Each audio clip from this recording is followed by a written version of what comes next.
Bonjour à tous et bienvenue dans ce nouveau webinaire organisé par Didactos pour les ludothécaires, mais aussi toutes les personnes qui sont intéressées par le jeu de société. Nous nous faisons un réel plaisir de venir vous présenter notre sélection.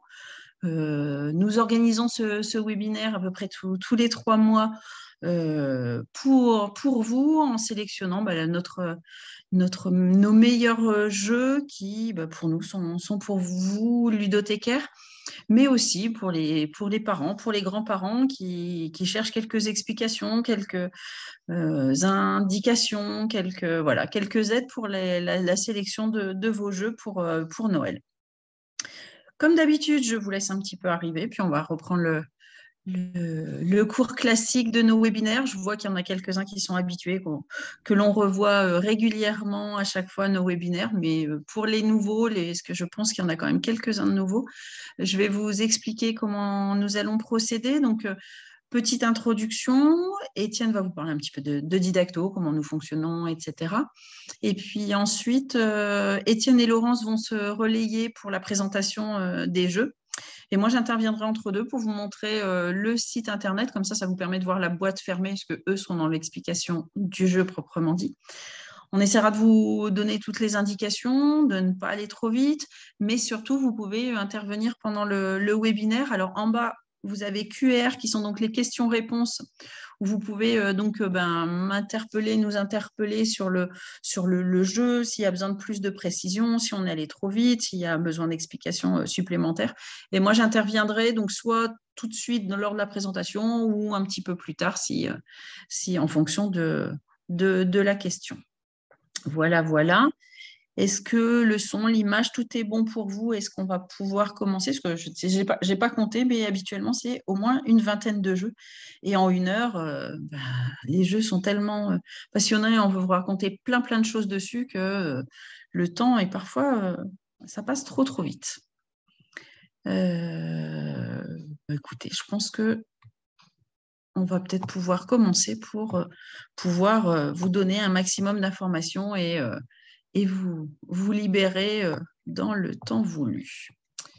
Je vais donner la parole à Étienne et puis on va pouvoir commencer tranquillement. Si, petite précision, comme on le fait à chaque webinaire, en fait, en vous inscrivant, ça nous permet d'avoir votre mail et de pouvoir vous envoyer d'ici quelques jours le lien du replay ainsi que le catalogue en PDF des jeux qu'on vous a présentés. Comme ça, vous pouvez le relayer, vous pouvez le relire, nous revoir, etc. Je vais passer la parole à Étienne. Voilà, Étienne, je vous laisse la parole. Merci Sabine, bonjour à tous, ravi de vous retrouver avec,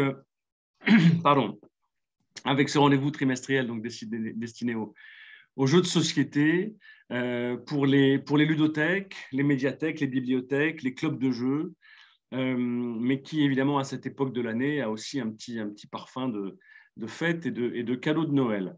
Comme l'a dit Sabine et comme d'habitude, nous allons, Laurence et moi, vous présenter au cours de l'heure qui suit une vingtaine de jeux sélectionnés parmi les nouveautés de ces dernières semaines, de ces quelques derniers mois, 2-3 mois. Ça n'a pas été facile parce qu'il y en a beaucoup. Et Laurence terminera par un rapide aperçu des suites, en fait, des tomes 2 ou des tomes 3 de jeux qu'on aime bien et qu'on a référencés, comme Micro Macro, Bubble Story ou Unlock. Encore 2 petites indications. On est en période de fin de budget. Ça dépend des collectivités, mais surtout, n'hésitez pas. On est là pour répondre à toutes vos demandes jusqu'au bout du bout. Et d'ailleurs, petite remarque à ce sujet, nous, on peut pas tout référencer, bien évidemment, parce qu'on ne peut pas tout, et puis parce que c'est notre choix aussi, il y a des jeux qu'on choisit de ne pas référencer. Mais en général, on peut vous les fournir parce qu'on travaille évidemment avec les éditeurs qui les éditent. On travaille avec pratiquement tous les éditeurs du marché. Donc, si vous avez des demandes, même si ce n'est pas sur notre site, n'hésitez pas à nous en faire part. En général, on peut vous fournir le jeu voilà, assez facilement et dans un délai rapide, comme toujours. Et dernière chose, pour le matériel pédagogique pour les tout petits, on vous encourage à aller voir notre filiale Bérousse Jeux éducatifs, spécialisée dans les jeux pour la crèche et les enfants de 0 à 3 ans. Voilà, je passe la parole à Laurence et je vous rejoins tout de suite pour démarrer sur les chapeaux de roue, ces présentations de jeux. À tout de suite. Voilà, Laurence. Eh bien, bonjour à tous, ravi de vous retrouver. Et on va démarrer avec Wikotti de chez Bioviva que Sabine va vous montrer à l'écran. Tout à fait, tout à fait, tout à fait. Alors, voilà. Alors, comme je vous disais, on va alterner en fait les écrans. Donc, moi, je suis sur le site internet, comme ça, vous voyez la boîte fermée. Je vous donne quelques indications de prix, de nombre de joueurs, d'éditeurs, etc. Et dans la foulée, Étienne ou Laurence vous présenteront le jeu, comment on y joue, quel est le type de jeu, etc. Donc, nous commençons avec Wikotti, la danse de la tribu, un jeu de chez Bioviva. Voici la boîte, le contenu. Donc 25 € pour 1 à 6 joueurs à partir de 5 ans. À toi, Laurence. Alors, je l'ai installé sur la table. Le voici. Vu de côté, vous voyez les jolis petits tipis. Voilà. Alors, ici, on a le feu de bois avec des petites bûches. On a dans le décor un petit bison, des petites choses qui ne servent à rien, mais qui mettent une ambiance, j'aime bien. Et puis, les tipis. Alors, c'est un jeu de mémoire. Il y a plusieurs règles, je vous explique la première. Je démarre, je retourne une tuile et là, j'ai une maman sioux. Et la maman, je la mets sous un tipi. Je vais la mettre sous le tipi bleu. Et là, tout le monde se rappelle qu'on a mis déjà une maman sur le tipi bleu. Car le joueur suivant a encore une maman. Il ne faut pas qu'il la remette sous le tipi bleu, il faut qu'il aille la mettre sous un autre tipi. Donc, petit à petit, il y a du monde partout. Si jamais on se trompe, on retire une bûche du feu. Voilà. Si le feu est éteint, on a perdu. Si on a réussi à mettre toutes les familles, parce qu'en fait, dans chaque tipi, il faut mettre maman, papa. Voilà, je vous montre un peu les tuiles, c'est très mignon. Voilà, le papa, la petite fille, le petit garçon. Et de temps en temps, voilà, on tombe sur une tuile de danse autour du feu. Donc, vous les mettez ou vous ne les mettez pas dans le jeu. Mais si elles sont dans le jeu, eh bien, on va tous autour de la table faire une petite danse dessus. Voilà. Donc, voilà l'idée de ce jeu, tout simple, mais après, il y a d'autres règles qui font que ça se complique un petit peu. On peut, par exemple, quand on se trompe, eh ben, non seulement on enlève une bûche, mais on remélange les cartes qui restent. Voilà, donc ce qui fait que oui, on s'en fiche en fait. Parce que de toute façon, quand on prend, oui, voilà, quand on prend, peu importe, quand on la prend, il ne s'agit pas de faire une paire, mais il s'agit juste de bien aller la placer sur le tipi. Donc voilà pour Wikotti. Ah oui, puis aussi il y a un poster qui est super sympa. Voilà. On peut accrocher dans la ludothèque et avec de l'autre côté des petites explications sur les Indiens. Voilà. Donc voilà des petites choses supplémentaires qui ne sont pas utiles au jeu, mais qui sont utiles à l'ambiance et puis qui permettent aux enfants d'approfondir un peu le sujet. Donc voilà, c'est ce qu'on appelle un jeu bien édité. À toi, Sabine. Merci. Nous passons au jeu suivant qui s'appelle Mistakos. Donc là, un jeu d'adresse et de dextérité, 22,50 € à partir de 5 ans, de 1 à 4 joueurs. N'hésitez pas à me dire si c'est important que je vous précise tout ça ou si vous trouvez ça inutile pour qu'on... Voilà, n'hésitez pas à me faire un petit retour. Donc, je vous montre la boîte, je vous montre le contenu. Voilà. On essaye sur le site à chaque fois de mettre les petites vidéos, comme ça, si vous n'êtes pas présent, on ne peut pas présenter tous les jeux lors des webinaires, mais comme ça, quand vous êtes sur le site, vous avez aussi des explications. Je vais laisser Laurence vous présenter le jeu. À toi, Laurence. Alors Sabine a raison, c'est toujours très difficile d'ailleurs de sélectionner une vingtaine de jeux à vous montrer parce qu'on en a beaucoup plus et que si on les fait, c'est qu'on les aime bien et qu'ils sont défendables. Mais bon, voilà, ça vous fait déjà une première approche. Alors, ce jeu-là, Mistakos, déjà, c'est un chouette objet. Si vous mettez ça dans un coin de la ludo, les adultes, les enfants qui vont passer vont commencer à construire des tours de chaises. Après, la règle du jeu, elle est toute simple. C'est un peu, voilà, bon, là, je ne me suis pas trop lancée. Vous voyez, j'en ai mis 3. Mais chaque joueur a une couleur de chaise et chaque joueur, à son tour, va rajouter une chaise en faisant en sorte que ça ne tombe pas. Ah, c'est pas tombé. Voilà. S'il y a des chaises qui tombent, je les reprends dans mon jeu. À la base, il ne peut jamais y avoir qu'une seule chaise qui touche la table. Et le premier qui n'a plus de chaise a gagné. Voilà. Quelque chose de tout simple, mais voilà, mais de complètement immédiat pour attraper éventuellement les gens qui ne sont pas trop joueurs.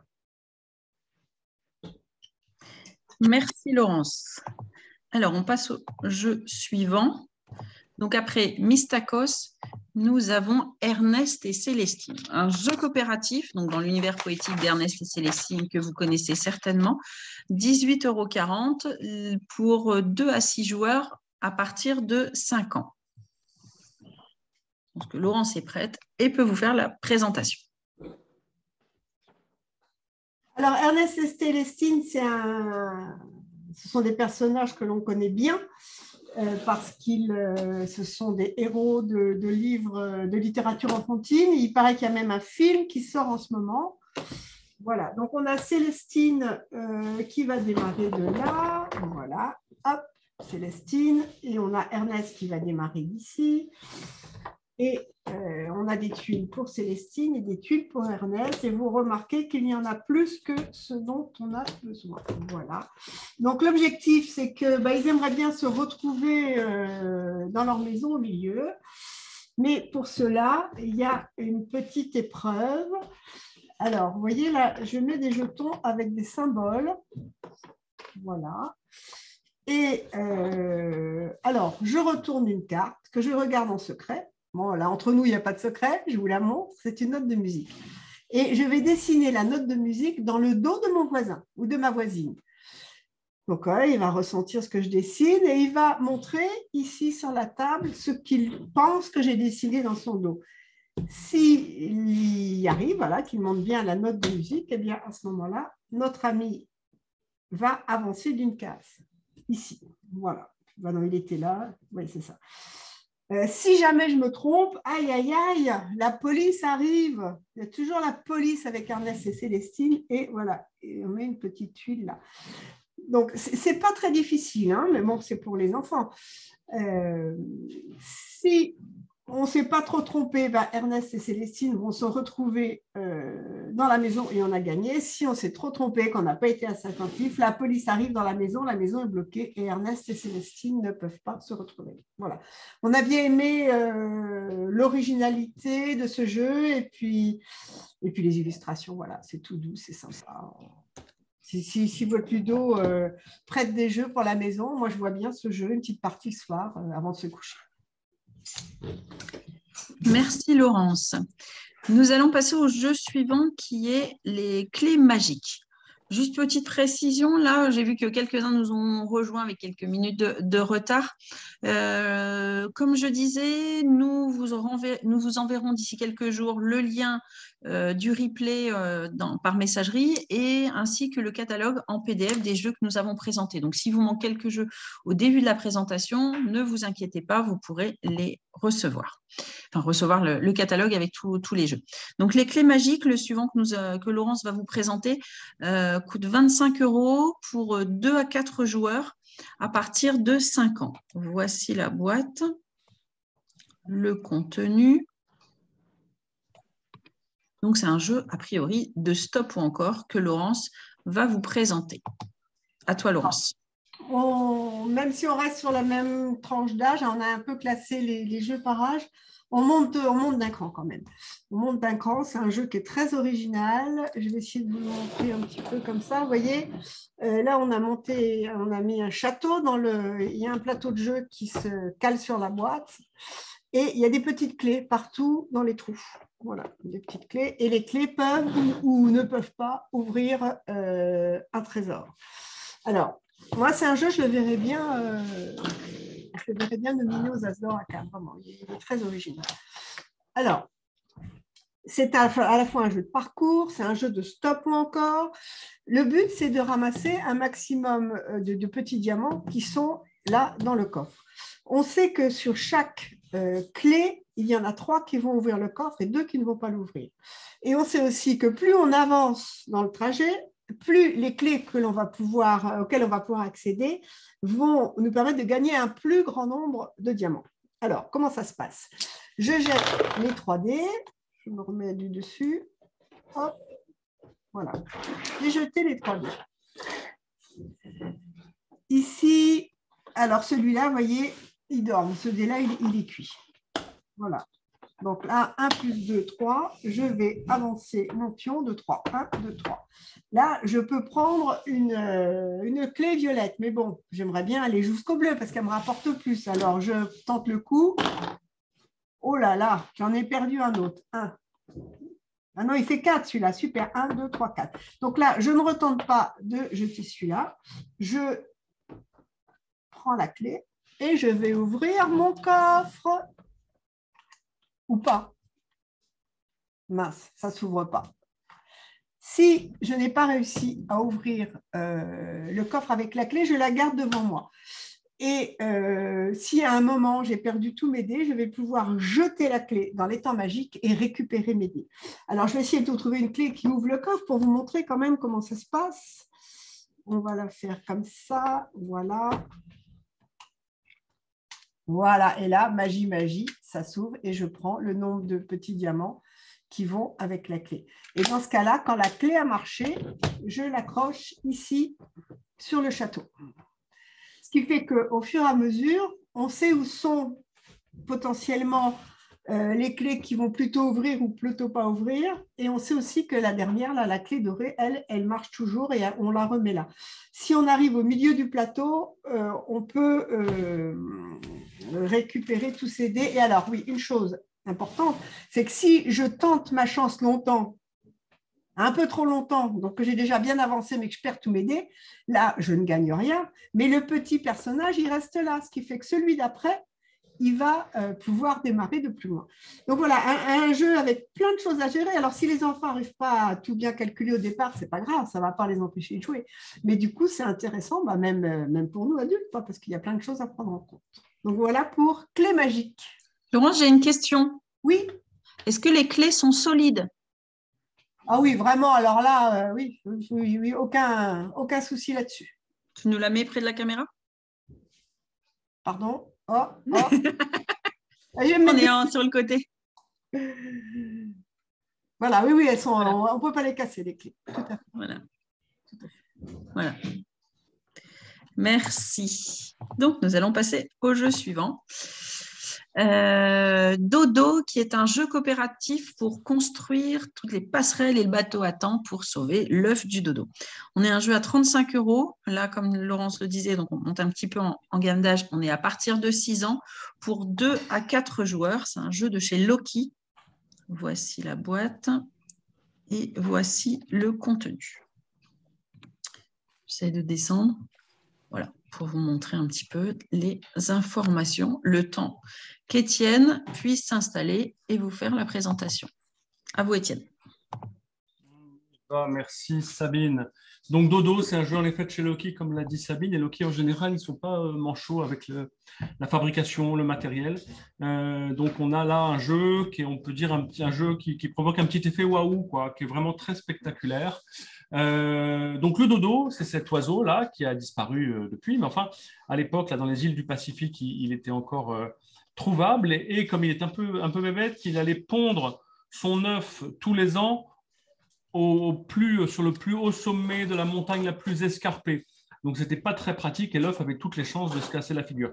Donc, pour éviter ça, les villageois du coin créent une sorte de passerelle pour faire descendre l'œuf doucement au fur et à mesure et pour éviter que l'œuf ne se casse. Donc, comment ça se passe? C'est un jeu en quelque sorte de rapidité collective et de mémoire.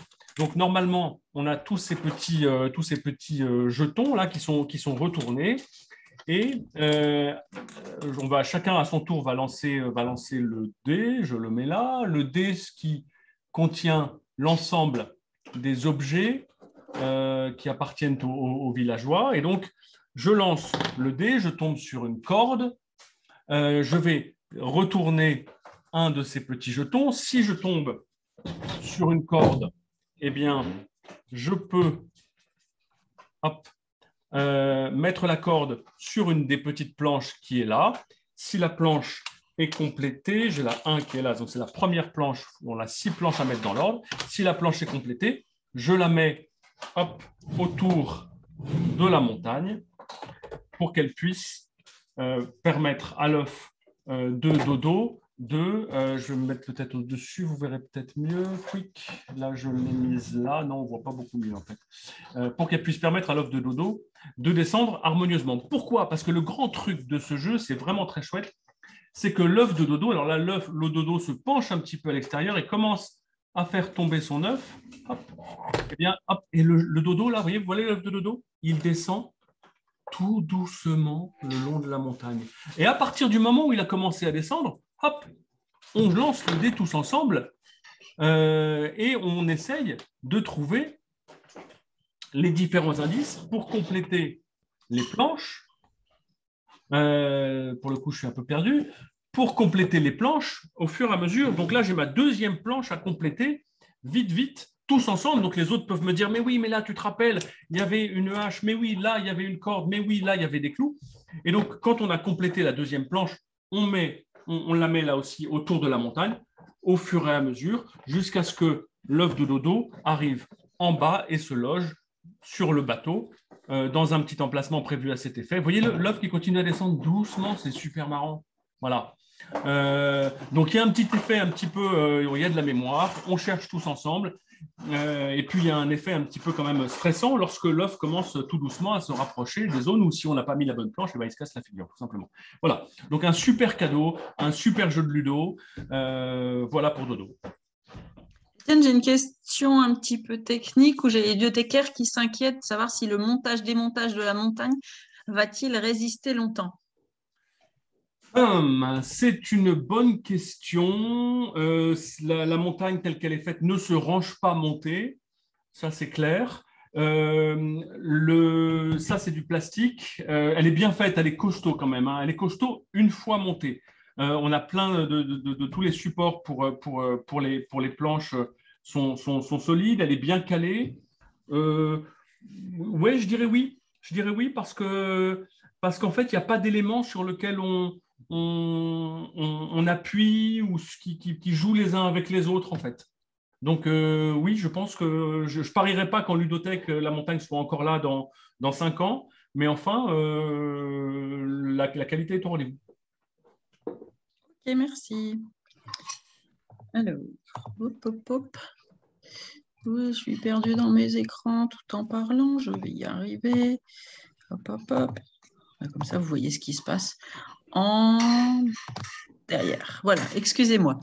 Donc, nous passons au suivant. Après Dodo, nous passons à Toko Island, qui est un jeu coopératif, donc à 28 € à partir de 6 ans pour 1 à 4 joueurs. Donc là, on a différents scénarios. Je vous montre la jolie boîte. Marie et Wilfried Faure, des grands auteurs de jeux. Voici le contenu. Et maintenant, les explications d'Étienne. Merci Sabine. Alors en effet, on a un très joli jeu qui se passe dans l'univers un petit peu des naturalistes du 19e siècle qui découvrent un petit peu les merveilles de la nature et les différentes civilisations. Et il va falloir aller dénicher un trésor dans une des îles du Pacifique avec des missions différentes. Qui sont présentées dans le livret assez imposant, alors même si dans plusieurs langues. Mais enfin, on a le livret qui présente des missions de plusieurs niveaux. La mission Lamarck, la mission Kablick, qui est une botaniste tchèque, évidemment inconnu au bataillon, la mission Herschel et la mission Darwin. Donc pour ça, avec des trésors de plus en plus compliqués à aller rechercher. Donc comment ça se passe? On est sur l'île, on voit qu'il y a 3 zones. Il y a une zone sableuse, il y a une zone de forêt et il y a une zone un peu plus rocheuse. Au départ, chacun à son tour va devoir choisir un outil pour creuser une zone. Si c'est le râteau, c'est le sable. Si c'est la pioche, je vais les rapprocher un peu de la caméra. Ou alors, si c'est la pelle, c'est la forêt. Quick. Voilà les différents outils. Cet outil, il peut l'utiliser en fonction de ce qui a marqué sur le bateau. Là, il y a x2, il peut l'utiliser 2 fois ou 3 fois ou alors une seule fois. Pour aller donc rechercher des trésors qui sont les 10 trésors, en l'occurrence de la mission Lamarck. C'est la mission la plus simple que j'ai choisie. Donc, je retourne le premier trésor. C'est une émeraude qu'il va devoir aller dénicher. Donc, par exemple, je choisis la forêt, tac, la forêt, et je choisis, donc là, je suis allé sur le x3, parce que j'ai envie de retourner 3 trésors différents, et dans ces 3 trésors, voilà, et si dans ces 3 trésors différents, je retrouve une émeraude, et bien cette carte est gagnée, et on passera à la suivante. Donc, hop, voilà. Et ce qui est amusant, j'ai du bol, je tombe direct sur une émeraude, ce n'est pas fait exprès. Ce qui est amusant, c'est que sous l'émeraude, grande carte, il y a des cartes moyennes et ensuite des petites cartes. Parfois, on a les 3 qui se superposent. Donc, en fait, c'est un jeu de mémoire parce que si je n'étais pas tombé sur une émeraude, mais sur une coiffe de chef indien, je la repose et il faudra que je m'en souvienne pour une fois suivante. Ce qui est intéressant, c'est qu'on doit gérer ces outils qui sont utilisables pour un tour 1 fois, 2 fois ou 3 fois. Donc, on doit gérer ces outils ensemble. Quand il n'y a plus d'outils et qu'on n'a pas tout trouvé, on a perdu. Et on doit se souvenir aussi un petit peu de ce qu'on a déjà retourné. Donc voilà, le jeu présente plusieurs formes de difficultés progressives dans un univers qui est inhabituel. Nous, il nous a vraiment bien plu. Les différents trésors qu'on découvre, donc là j'avais mon émeraude, eh bien, ils vont se mettre dans le cabinet de curiosité. Tac. Ce qui permet de savoir aussi et de se souvenir ce qui reste à trouver sur l'île. Si j'ai les 2 grandes émeraudes, je sais bien que j'en aurai plus d'autres à trouver. Donc là aussi, c'est un peu une gestion des tailles de ce qu'il faut que je retourne en fonction de ce qui reste à découvrir. Donc il y a quand même pas mal de petits trucs très malins et il y a des niveaux différents parce que le jeu est pour 6 ans, mais on peut assez vite compliquer les choses. Par exemple, avec un autre cabinet de curiosité cette fois, où il n'y a pas les différents totems ou émeraudes ou coiffes à trouver, mais il y a juste les tailles. Enfin voilà, il y a plein de petites complications et de petits trucs. C'est vraiment un jeu malin, bien fait. Voilà. Merci Étienne. J'espère que vous passez un bon moment avec nous, que les explications sont claires, que ça vous donne plein de bonnes idées pour la suite de vos commandes, pour vos idées pour cadeaux perso, cadeaux pour votre ludo, cadeaux pour vos familles. On passe au jeu suivant qui est donc Mysterium Kids. Là, c'est Laurence, si je ne me trompe, qui va présenter le jeu. Voici la boîte, les éléments contenus dans la boîte. C'est un jeu à 30,60 € de 2 à 6 joueurs pour des parties de 20 minutes et à partir de 6 ans. Laurence, prête? Pas tout à fait prête, mais je vais continuer en direct. Ah, pardon.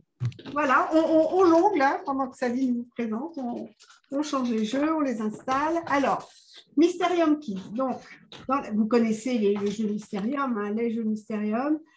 Voilà, ils ont fait une version Kids. Alors, des fois, les versions Kids, c'est un peu de l'arnaque. Hein. Là, pas du tout. Vraiment, moi, celui-là, je le vois carrément à Asdor-Akan. Vous allez voir, c'est tout simple et c'est très chouette. C'est super original. Voilà. Alors là, on a une maison hantée et il y a un fantôme qui cherche à communiquer, mais voilà, c'est la nuit, il ne peut pas parler, donc il va communiquer avec un tambourin. Alors, on a tout un paquet de cartes là. J'en ai mis 5 dans le manoir. On a la petite lune là, qui est notre marqueur de temps. On a des trésors qui sont retournés que l'on va gagner. Voilà. Hop. Et on a, vous voyez, des numéros là. qui sont sur des petits jetons. Alors, chaque joueur à son tour. On va retourner un petit jeton avec un numéro. Voilà. Donc, on va jouer là. Hein. Attention, vous êtes prêts? Je vais retourner un. Voilà. Donc, je dois vous bruiter une de ces cartes. Alors, pendant ce temps-là, vous fermez les yeux pour être bien concentré sur le bruit que je vais faire. Voilà. Qu'est-ce que c'était? La 1 avec le cœur, le 2 avec le cheval, le 3 avec le couteau, le 4 avec la cloche ou le 5 avec la balle qui rebondit. Alors, qui me fait des propositions? 5. Bravo, c'était ça, c'était la balle. Voilà, donc les enfants sont très créatifs avec le tambourin, ils tapent, ils grattent, ils servent du bois, enfin, voilà, il faut plein de choses avec. Quand on a terminé un tour, la petite lune avance. Vous voyez, là, il faudra deviner 2 cartes. Et à chaque fois, on change toutes les cartes que l'on ait trouvé ou non le bruit. Donc voilà, là, vous savez toute la règle, c'est tout simple, mais c'est juste génial de faire deviner des bruits avec le tambourin. À toi, Sabine. J'étais tellement dans ton jeu que là, je ne suis plus prête. Et Mais même je vais y captiver, arriver. ça, trop bien. Voilà. Alors après, on était où là? On était à Mysterium. Ouais, j'ai pris un peu d'avance là. Hop, je reviens. Après Mysterium Kids, on passe à Perladora. Donc un jeu à 20 €. Là, on est à partir de 10 ans pour 2 à 4 joueurs. Je pense que là, on change un petit peu d'horizon. Voici la boîte, voici les éléments. A priori, des petits panneaux où on cache des choses. Donc là, ça semble être un jeu de stratégie. À toi, Laurence. Alors, Perladora, on change complètement de catégorie. On est dans un jeu de stratégie. Donc, en début de partie, on met de manière aléatoire des perles sur les petites îles, ici, là. Trop jolies, les petites perles. Hein. Voilà, donc vous imaginez qu'il y en a partout, partout, partout.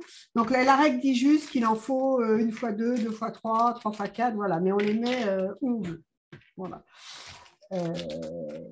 Voilà. Imaginons que j'ai mis toutes les perles. On a chacun un petit cache assorti à ces plongeurs. Voilà, ce sont des plongeurs qui vont plonger dans la mer pour aller récupérer des perles. Alors, mes petits plongeurs, vous voyez, ils ont des valeurs.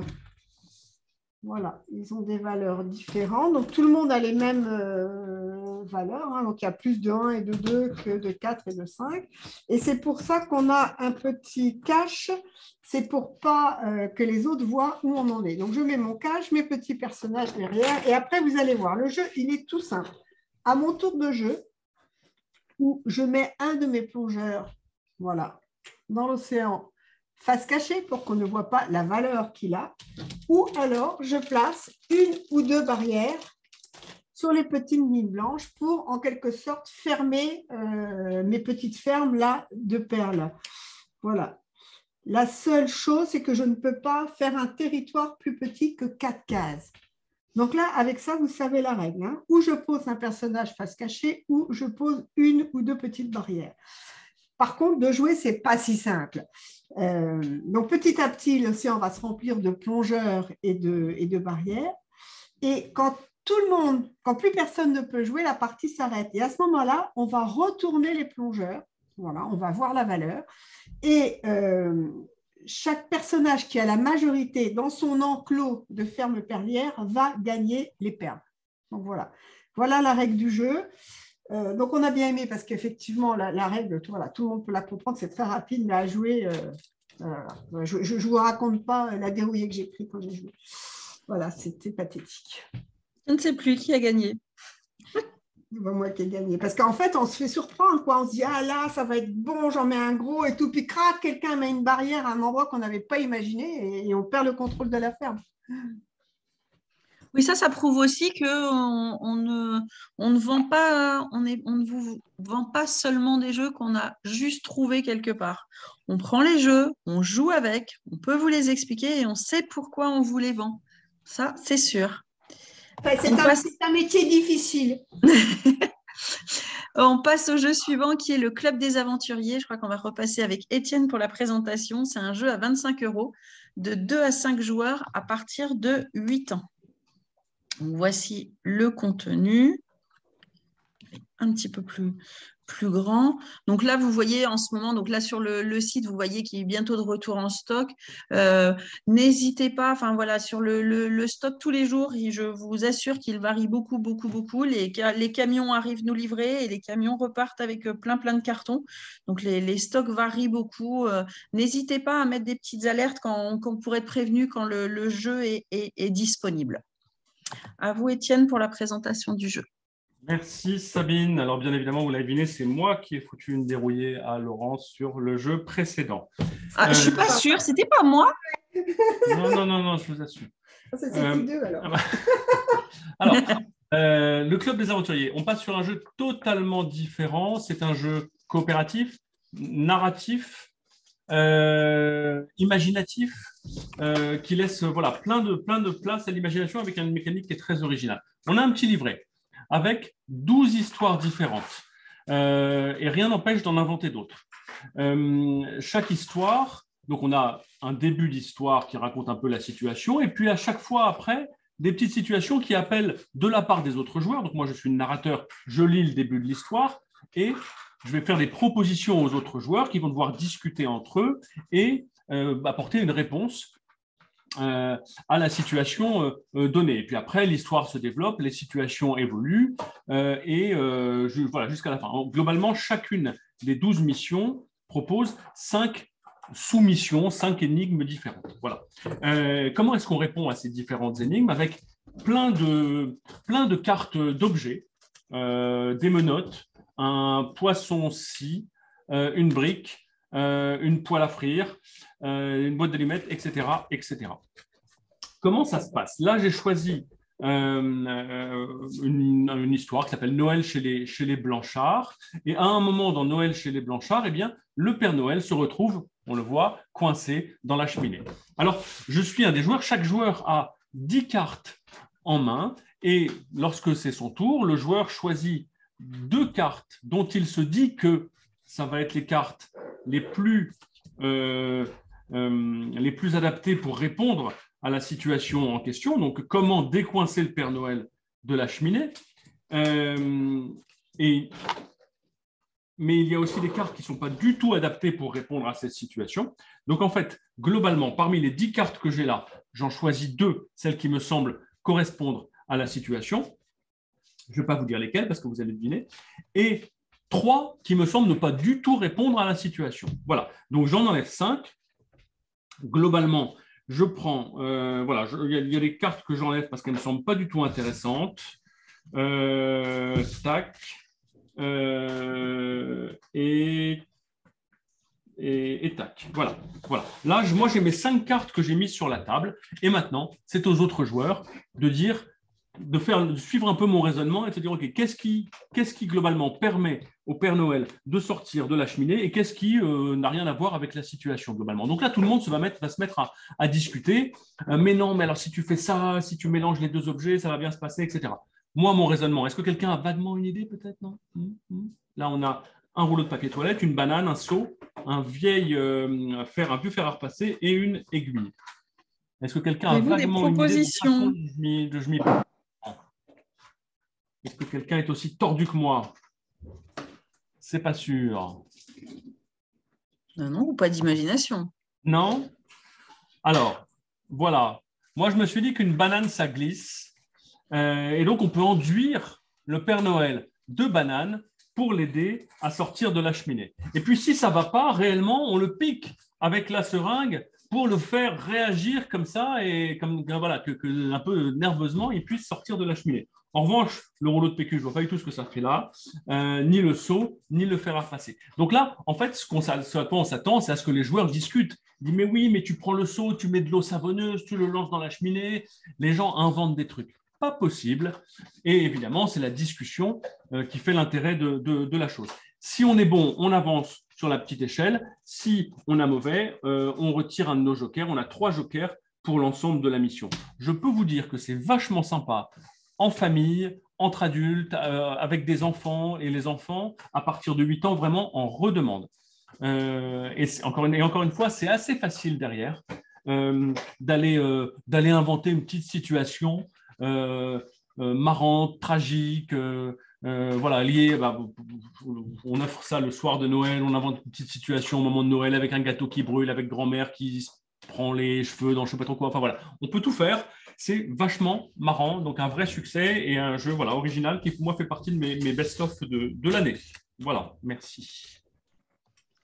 Merci Étienne. Nous passons à Wonderwoods, qui est un jeu de collecte de champignons et de déduction avec un zeste de bluff. Donc là, pour 22 €, vous avez un joli jeu de 2 à 5 joueurs à partir de 8 ans. Voici la boîte. Là, on est chez un jeu de chez Blue Orange avec plein de champignons, des cartes. Et Étienne qui vous fait la présentation. Et oui, alors nous avons donc en effet des champignons super mignons, en bois. Donc on a des bolets ou des cèpes comme on veut, non pas des pleurotes, ça ce sont des flûtes, je connais que ça, des morilles, des girolles et ce truc que personne ne connaît dans le jeu, ils appellent ça des coulmelles, admettons. Ça ressemble plutôt un peu à des amanites phalloïdes. Moi, je trouve ça, j'ai pas envie de manger. Mais enfin, voilà. Alors, il y en a, j'en ai sorti quelques-unes, mais il y en a plein.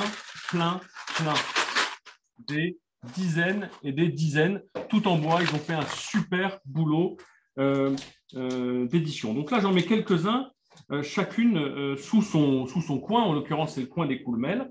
Et puis, chacun, par ailleurs, va avoir un panier pour aller, enfin, un certain nombre, une couleur de panier plutôt, pour aller à la chasse aux champignons.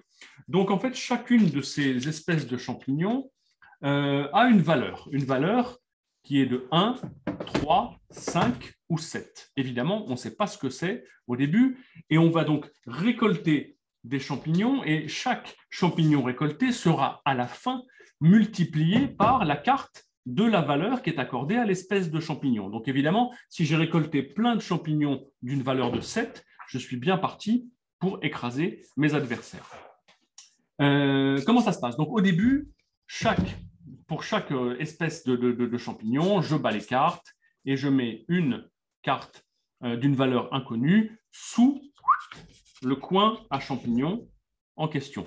Les autres cartes qui restent de toutes les espèces de champignons sont battues et distribuées entre les joueurs. Donc chacun, en fait, va avoir quelques indications sur des valeurs qui ne sont pas celles qui sont finalement les valeurs des champignons. Donc moi, je sais par exemple que j'ai la morille 1, le bolet 3 et les girolles 1. Donc je peux me... Voilà. Et donc, si la morille et les girolles sont 1 dans ma main, ça veut dire qu'ils sont au moins 3, 5 ou 7. Donc, je vais plutôt me concentrer sur celle-là pour le moment. Donc, en fait, à mon tour de jeu, je décide de mettre un panier à champignons dans les coins qui m'intéressent. Donc, par exemple, je vais aller chercher des morilles. Ça tombe bien, j'adore ça. Quick, voilà. Il faut à chaque fois compléter une ligne ou une colonne complète de champignons pour récolter, je vais le faire sur les coulmelles parce que j'ai des champignons, pour récolter un champignon. Donc si par exemple j'ai une deuxième colonne, je vais récolter un deuxième champignon, voilà, hop. Et à la fin, si je suis majoritaire sur un plateau, sachant que j'ai que 5 paniers au départ, donc c'est vite fait, eh bien je récolte un troisième champignon. Voilà, ça c'est une première manche. À la fin de chaque manche, on reprend nos petits paniers, et si on le souhaite, eh bien, je peux récolter un panier supplémentaire, et puis ensuite un deuxième, en révélant aux autres une de mes cartes. Voilà. Donc ça, c'est une façon... Donc en fait, au fur et à mesure des manches, on va de plus en plus, on commence à deviner un petit peu quelles sont les valeurs réelles des champignons. Comment? Parce que les autres vous révèlent donc à chaque fois, enfin potentiellement peuvent vous révéler une de leurs cartes, mais aussi parce qu'on les voit jouer. Parce qu'on se dit, oh là là, lui, il va chercher, il met tous ses œufs dans le même bolet en quelque sorte, ou dans le même flûte, mori, ou dans les mêmes moris. Peut-être qu'il a des indices peut-être que les moris valent 5 ou 7, quoi. Et donc je vais le suivre. Enfin voilà. Donc on essaie de comprendre ce que font les autres. Et il nous donne au fur et à mesure des tours de plus en plus d'indications. Voilà. Donc, ce qui est intéressant, c'est en effet de voir les conditions de partage des points à la fin qui se révèlent au fur et à mesure des tours et d'avoir un jeu original dans son sujet et avec un matériel particulièrement réussi quand même. Voilà. J'espère que j'ai été clair. Je n'ai pas de questions, donc je sais que tout est clair. Oui. Nous passons au jeu suivant qui est donc Crack List que Laurence va nous présenter. C'est un jeu. C'est un jeu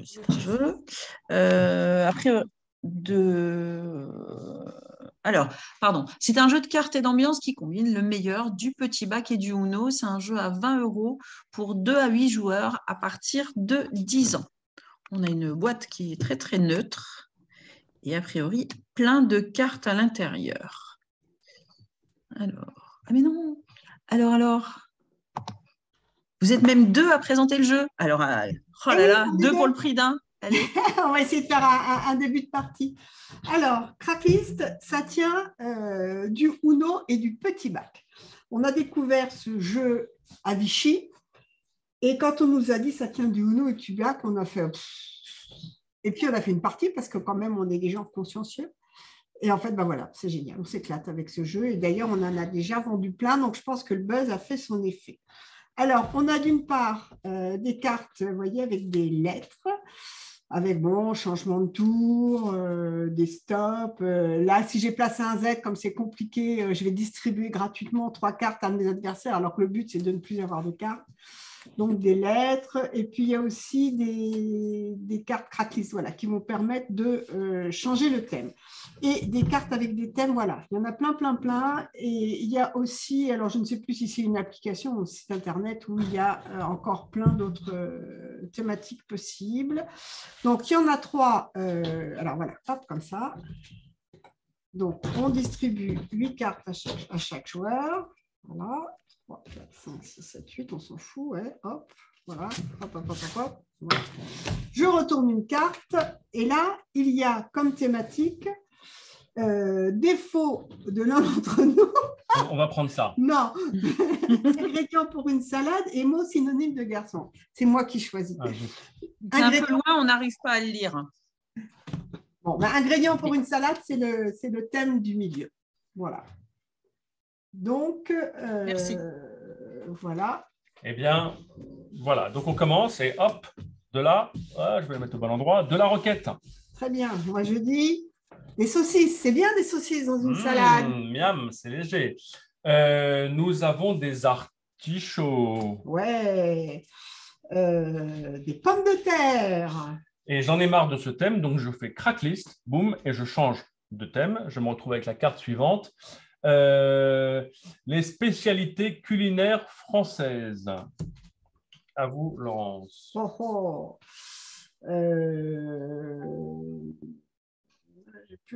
J'ai plus beaucoup de cartes là, vous pouvez m'aider là. Spécialité culinaire française par O, D ou T. Sinon, Laurence peut aussi renverser le cours du truc. Voilà, c'est ça, voilà. Je renvoie. Allez, et me renvoyer l'ascenseur. Et moi, je choisis le cassoulet parce que j'aime les choses légères. Ah, bien sûr. Il y en avait un qui proposait de la daube.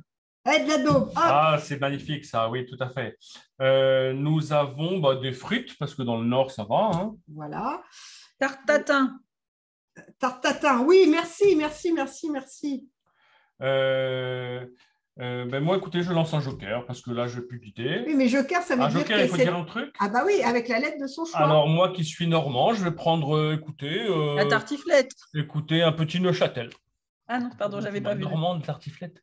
Non, j'en étais ôté encore. Moi, avec mon joker, je fais tartiflette. Merci. Voilà. Enfin, voilà. Vous voyez l'idée parce que là, on était parti pour continuer toute l'après-midi. Voilà, et du coup, on a passé des soirées à jouer à ça. Voilà.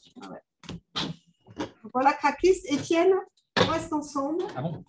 avec un jeu qui s'appelle Ensemble. Ensemble. Oui. À toi, Alors, je ça. vous montre rapidement la boîte avant qu'ils restent ensemble pour jouer, qui est un jeu d'ambiance coopératif pour associer des images entre elles. Voici la jolie boîte, les quelques cartes à l'intérieur. J'espère que je ne passe pas trop vite, mais j'essaie d'accélérer pour pas qu'on dépasse trop le timing. On est à 20 € de 2 à 10 joueurs, donc ça peut être sympa pour jouer à nombreux à partir de 14 ans. Et à vous de jouer.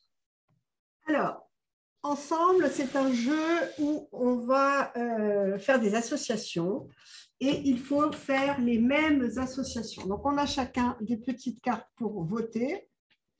Voilà, Étienne, mes petites cartes pour voter. On a autant, ça c'est les petits jetons de vie.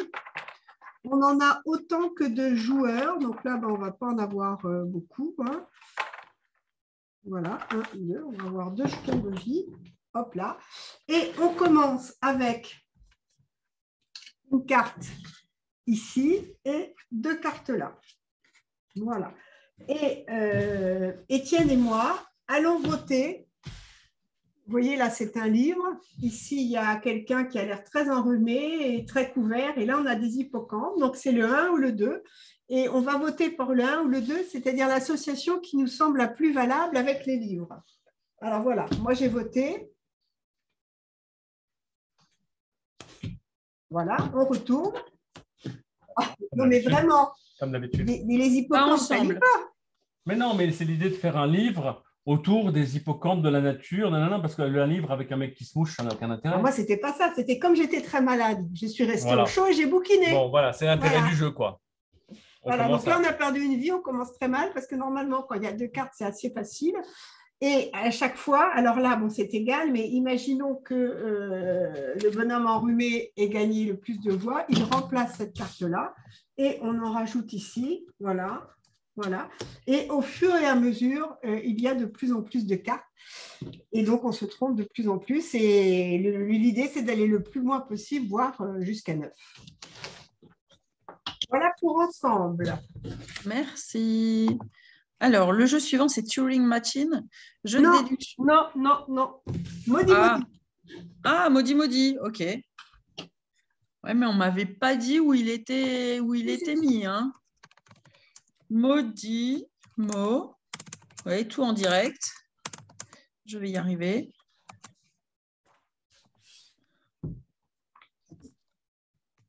Voici. Alors, il était en rupture et là, il est sur la route. Il arrive. Forcément, une jolie boîte violette. Maudit. Avec plein de cartes, avec des chats. Et les explications d'Étienne et Laurence. Oui, merci. On a magiquement switché de place. Maudit, donc c'est tout simple. On doit faire deviner des mots aux autres. Ce qui est un peu compliqué, c'est qu'on doit les faire deviner en un nombre exact d'indices. Donc là, par exemple, vous voyez, j'ai le mot qui est défini sur l'autre carte avec la petite patte de chat en 2 mots indices. Et le mot, donc par exemple, c'est le mot ami. Voilà. Et le mot avec la petite plume en 4 indices. Si j'y arrive, comme c'est plus compliqué, j'ai 1 point en plus. Donc là, c'est le mot, c'est le mot facteur en 4 indices. Donc voilà, par exemple. Alors, je vais essayer de faire quelque chose avec Laurence. On ne regarde pas mais parce vous que pouvez, tout le monde va jouer. Voilà, vous pouvez également répondre. Donc là, par exemple, le mot avec la petite étoile ou le mot avec la petite lune. Mais on a vu le nombre d'indices, ça ne marche pas.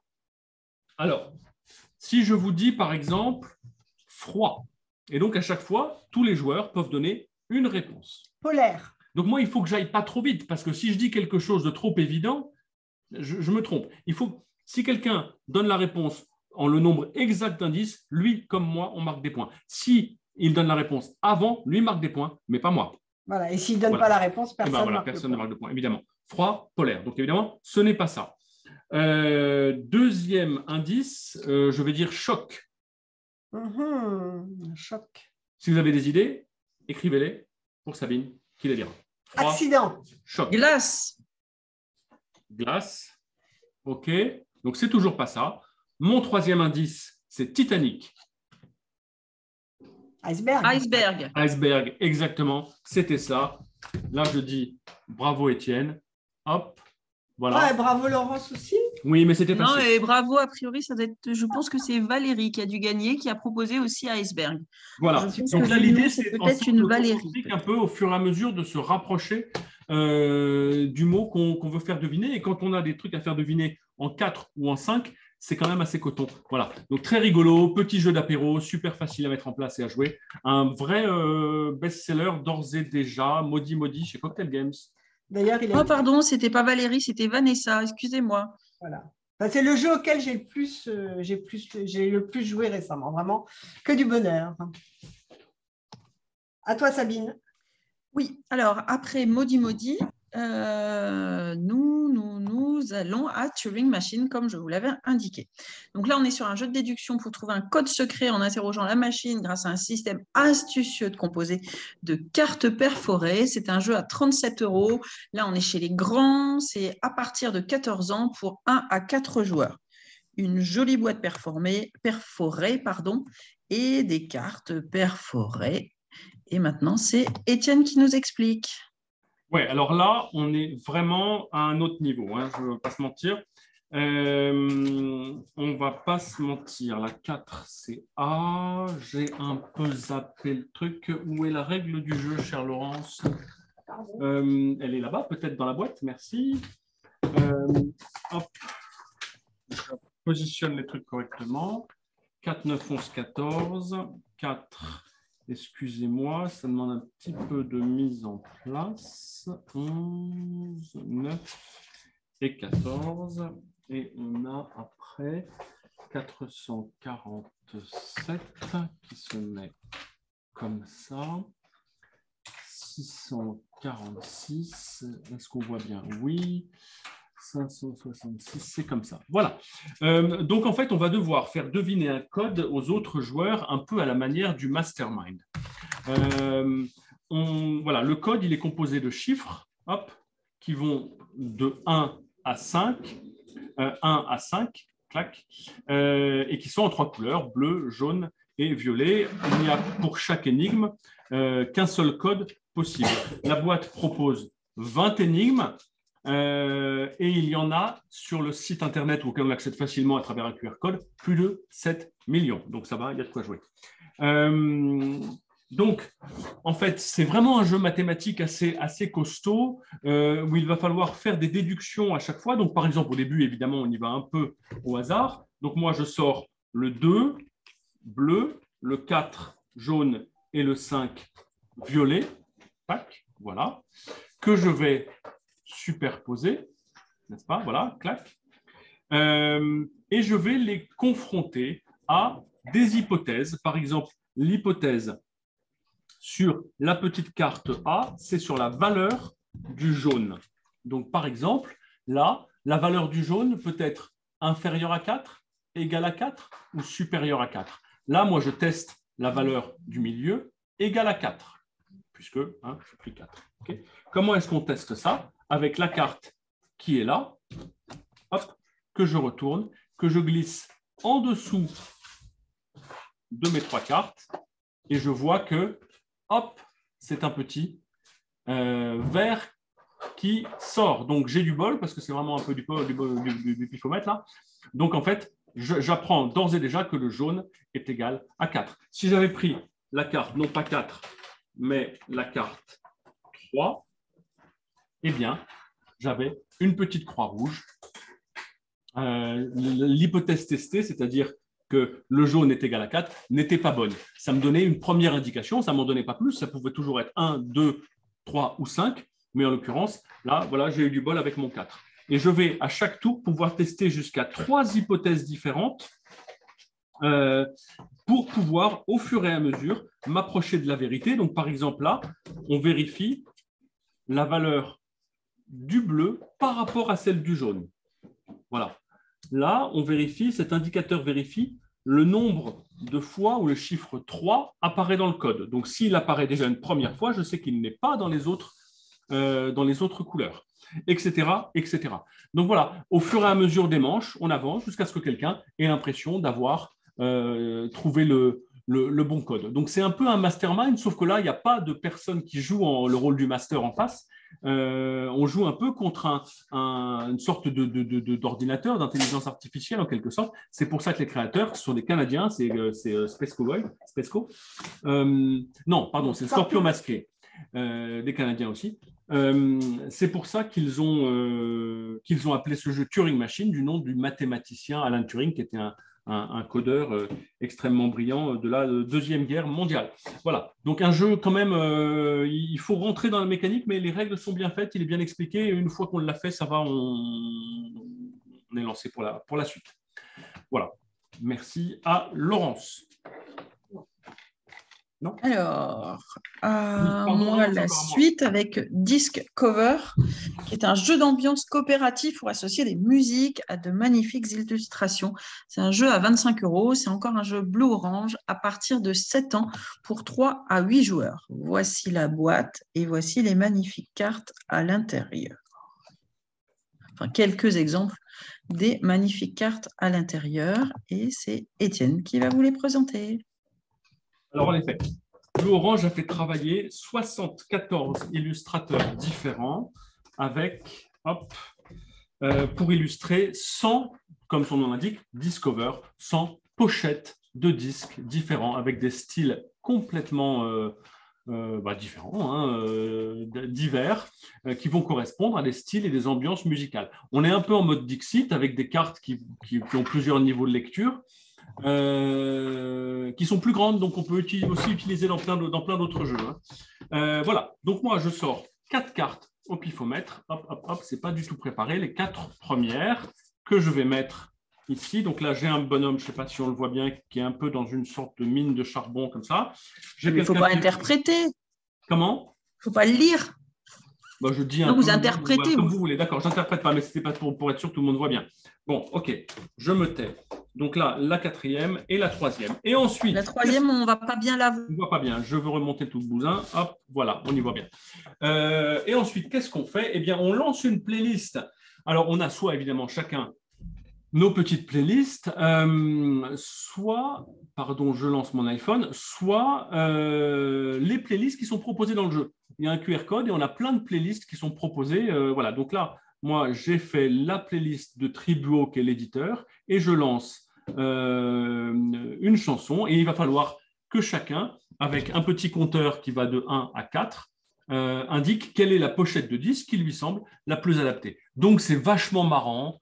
On discute ensuite, mais pourquoi tu as fait ça? Mais non, mais tu as tort, machin. Et puis, avec le fond musical, c'est vraiment un jeu très sympa à jouer entre amis, en famille. Ça fonctionne très bien. Les illustrations sont super nombreuses. On y va.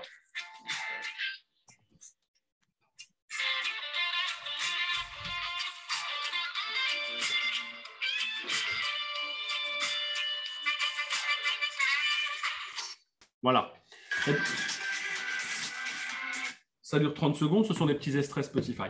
Donc là, moi, j'ai plutôt envie de dire que ça correspond au bouquet de fleurs. Donc, j'ai ma petite couleur violette, je dis que c'est le numéro 3. Hop, hop, hop, clac. Chacun retourne son truc. Au top, on le retourne tous, on compare. Et l'idée, c'est d'être un peu en harmonie. Donc, d'avoir le maximum de réponses en commun. Sinon, on discute pourquoi. On marque des points entre l'harmonie et la cacophonie. Mais c'est vraiment le prétexte. Ce qui est sympa, c'est de discuter entre la musique et les illustrations. Très original, très sympa. Et d'ores et déjà, une très, très, très belle vente chez nous. Voilà, Discover. On est bon, Sabine ? Oui, je suis là. Nous allons passer à une gamme différente. J'ai perdu mes écrans, mais voilà. Je ne sais pas si vous les présenter en même temps ou pas en même temps. Donc là, on va passer à la gamme Access. Je ne sais pas si, Laurence, tu voulais la présenter de façon générale ou pas. On va vous parler de Double Access, de Timeline Access et de Cortex Access. Laurence, je ne sais pas si tu voulais les présenter oui, je peux… globalement ou individuellement. En fait, c'est une gamme qu'Asmodée vient de développer à l'attention des personnes qui ont des troubles cognitifs. Moi, je peux vous présenter les 3 en même temps. Donc, ce sont des jeux qu'on connaît, hein, Dobble, Timeline et Cortex. À chaque fois, il y a des cartes plus grandes. On s'est dit que ça pouvait être bien de vous les présenter parce que j'imagine que dans vos ludothèques, il y a régulièrement des familles qui arrivent en disant, voilà, on a notre grand-mère là qui est un peu ceci, un peu cela. Avec quoi je pourrais jouer avec elle? Voilà. Enfin, le grand-père aussi, ça marche. Hein. Donc voilà, c'est pour ça qu'on vous présente ces jeux-là. Donc le Dobble, il y a plein de règles proposées. Donc les cartes, vous voyez, sont plus grandes que normales. Et il y a différents niveaux de cartes avec, voilà, vous voyez, là, il y a 4 objets. Là, il y en a plus. Il y a 3 niveaux de cartes. Voilà, donc ça, c'est pour le Dobble. Il reste pas mal de jeux, mais ça va aller très vite parce que c'est des choses que vous connaissez, comme on a déjà épuisé notre crédit horaire. Le Timeline. C'est peut-être mon préféré, moi, le Timeline. Voilà. Alors, on a ici une petite frise pour situer les choses dans le temps. Alors, le Timeline, donc pareil, les cartes sont grandes. Quand les gens ne voient pas très bien, le fait que ça soit plus grand, ça peut leur permettre de jouer. Il y a 2 catégories de cartes, vous voyez, les noires et les blanches. Voilà, avec toujours pareil, d'un côté, l'invention du fer à repasser électrique et de l'autre côté, avec l'année. Et ce sont des choses qui ont été choisies de sorte à être pas trop compliquées et à parler notamment aux personnes âgées. Voilà. Et alors, on a une autre série de cartes qui sont des choses de la vie courante. Donc, on va sortir, par exemple, voilà, le logement, l'amour, les arts ou les excès, les animaux domestiques. Donc, on va sortir cette carte-là et la personne qui la tire va pouvoir, si elle le souhaite, dire, bah oui, c'est vrai, moi, quand j'étais plus jeune, que j'avais mes enfants, on avait des lapins, on habitait à la campagne. Donc, voilà, l'idée, c'est un peu de faire parler les gens et après, on peut voilà, se servir de la frise et les mettre dans un ordre chronologique. Voilà, vraiment, il y a plein de choses à faire avec ce timeline-là, avec des personnes âgées. Bien, beaucoup de choses. Et puis, ils aiment bien, en général, les personnes âgées, voilà, ils se rappellent, hein, le faire repasser. Oui, c'est vrai, j'ai connu ça avec ma grand-mère, etc. Et le Cortex, que vous connaissez aussi, voilà, avec des défis pareils qui ont été bien sélectionnés, avec des cartes beaucoup plus grandes. Des enfants porteurs de handicap, avec des personnes âgées. Oui, ça peut. Étienne me dit aussi, c'est pas que les personnes âgées, c'est aussi les personnes avec des handicaps, bien sûr, toutes sortes de handicaps. Voilà, donc plein de défis de différentes sortes. Je crois qu'il y a 8 sortes de défis. Et alors là, pour justement aider les aidants, ils ont fait un livret avec les solutions. Voilà, c'est vrai que ça peut sécuriser. Donc voilà pour la gamme Access, qui va, je pense, avoir d'autres titres à l'avenir, mais on a trouvé que c'était une super idée. Le but, en fait, c'est de rendre le jeu accessible à encore plus de personnes. Voilà. Et il me reste à vous présenter des suites.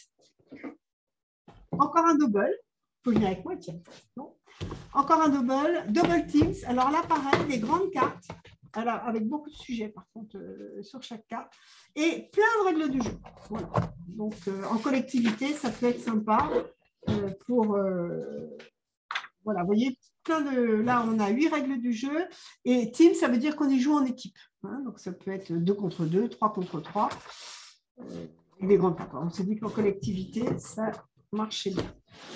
On a un nouvel opus de micro, macro, Crime City qui est sorti. Voilà, donc ça, quand on aime bien, c'est chouette de jouer avec d'autres illustrations. Un nouvel aventurier du rail avec des parties plus courtes, hein, ce sont les petites boîtes sur le thème de San Francisco. Compléter Londres et New York. Voilà. Un nouveau... Alors, sur le site, quand il y a des jeux comme ça qui s'enchaînent, par exemple comme les Unlock, petit à petit, on fait disparaître les anciennes versions au profit des nouvelles parce qu'il y a un moment où, en référençant 500 nouveautés par an, il y a un moment où on ne peut pas pousser les murs. Par contre, ben voilà, si vous avez perdu un jeu ou quoi, que vous en voulez un ancien, vous nous le demandez et on le commande pour vous. Donc, un nouveau jeu ABBA, The Key, casse en série au Royal Casino. Donc, ce sont des jeux de déduction qui sont très bien ficelés. On en a déjà 4. On parlait des Unlock. Voilà, un nouvel Unlock Kids. Donc, les Unlock Kids, chez nous, c'est ce qui marche le mieux, forcément, vu notre clientèle. Et à nouveau, chez Blue Orange, Taco Verso, Book Cheese Pizza. Donc, la même règle du jeu avec des petits animaux à mimer différents. Ce qui est sympa, c'est que pour les gens qui aiment bien jouer à ça, quand on change de jeu, on change de mots et puis du coup, on s'en mêle, quoi. Voilà, c'est ça qui est sympa de changer les jeux. Il y a le verso, comme on tape avec la on tape différemment. Un nouveau Bubble Story sur le thème des vacances. Vous vous rappelez ce jeu où les enfants vont pouvoir tout seuls, à travers les bulles, retrouver leurs histoires. Donc ça, c'est voilà, un type de jeu avec une mécanique enfant qui marche vraiment bien, qui est vraiment chouette. Et un nouveau Similo, voilà, les animaux fantastiques. Voilà, donc là, c'est les cousins de Harry Potter. Hein. C'est un univers créé par le même auteur. Voilà, c'était les suites. J'ai terminé. Donc, si vous avez des questions, donc là, j'ai été très vite, mais vous savez que vous les retrouverez dans le petit catalogue que va vous envoyer Sabine en début de semaine prochaine. Y a-t-il des questions ?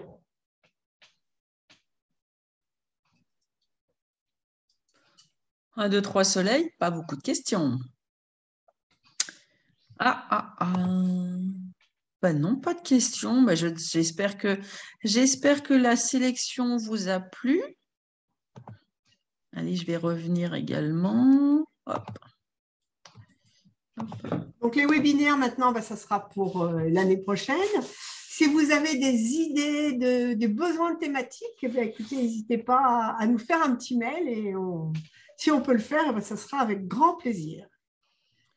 Donc voilà, donc comme Laurence vous a dit, voilà, donc début de semaine prochaine, on essaie de vous envoyer le lien avec le replay, le petit catalogue avec tous les jeux qu'on vous a présentés. Si vous voulez en parler autour de vous, n'hésitez pas, même s'il y a parfois des webinaires où vous ne pouvez pas être présent, inscrivez-vous pour recevoir les liens du replay et du catalogue. Nous essayons à chaque fois de vous faire la meilleure sélection possible. Si entre-temps, vous souhaitez des thématiques différentes, là, on a bien sélectionné pour les ludos, ou si vous avez des besoins particuliers, vous nous faites un petit mail sur contact@didacto.com, vous nous téléphonez et puis on est à votre service pour répondre au mieux à vos demandes. Là, on va commencer à rentrer dans la dernière ligne droite avant Noël et ça va commencer à être tendu chez certains fournisseurs. Donc, dépêchez-vous pour passer vos commandes pour qu'on puisse répondre au mieux à vos demandes.